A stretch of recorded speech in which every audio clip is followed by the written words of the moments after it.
Okay, this is question 11 from the 2010 exam.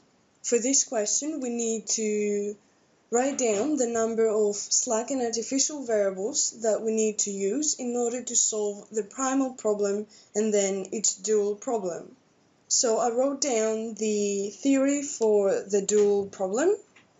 That helps a lot when we need to find the slack and artificial variables of the dual problem. Now, for the first problem, we can see that there's a small trick there. It's not very obvious. Sometimes you can miss it. In the objective function, we can see x1 and x2, but then in the constraints, we have x1, x2, and x3. That means that we have plus 0x3 here, which is important for the dual problem especially. So now we're going to write down the slack and artificial variables that we need for this problem. We know that for each less than or equal to inequality, we need one slack variable, and for each greater than or equal to inequality, we need one slack and one artificial variable. So we can see that here we have two less than or equal to inequalities. So that means we're going to need two slack variables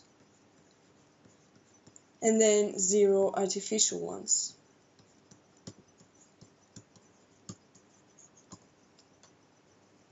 Now, for the dual problem, as we can see here, we need that C transposed in order to know what kind of constraints we are going to have. So, since C here is just 2, minus 3, and 0, that means we are going to have three constraints that are greater than or equal to 2, minus 3, and 0. So let me write them down. So it's going to be greater than or equal to 2. It's going to be greater than or equal to minus 3. And then we have one that's greater than or equal to 0. So we do not care at this point that this is actually 0. We just care that it is greater than or equal to some, let's say, positive, in a way, number. That's all that matters in order to find the slack and artificial variables. So as I said before, we need one slack and one artificial variable for each greater than or equal to inequality. So we can see here that we have two greater than or equal to inequalities. So that means one slack and one artificial variable for each one of them. And then here, because we do not want negative numbers as resource values, we will multiply that by minus 1, which means that we're going to have a less than or equal to inequality. So this is going to use only one slack variable, no artificial ones.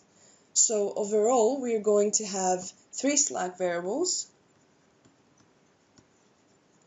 and two artificial ones.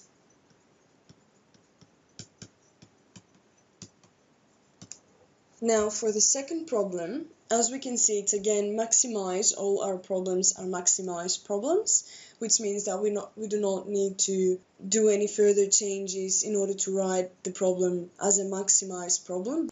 So now for the second problem, we have one negative resource value, which we need to change. So that will become less than or equal to 15.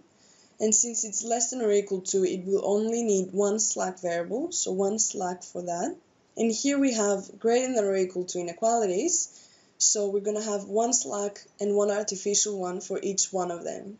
So overall, we have three slack variables and two artificial ones.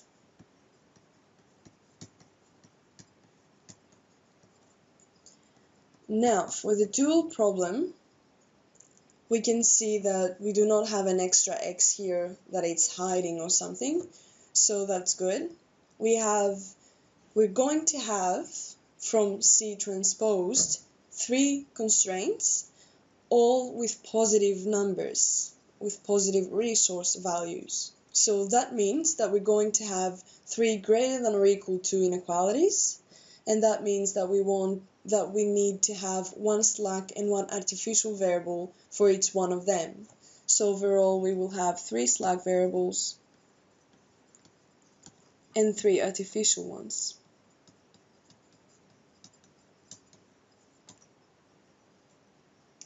And now for the last problem, what we have is two negative values in the constraints, so we need to change these two inequalities. So by multiplying by -1, we will have here a greater than or equal to inequality and a less than or equal to inequality over here.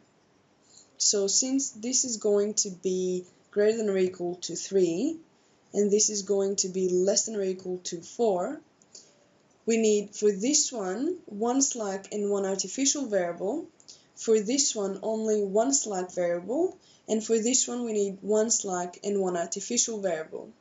So overall we have 3 slack variables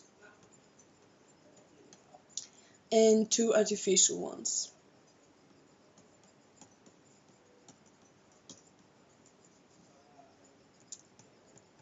Now for the dual problem, we can see that we have 7, 8, and -9 as the coefficients here, and that will be our C.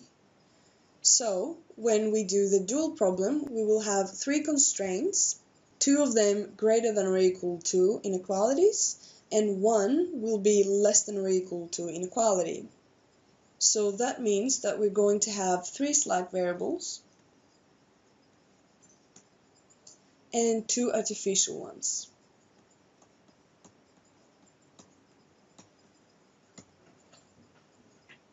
Now, since we do not need to solve the problems any further, this is all we need to do, so that's it.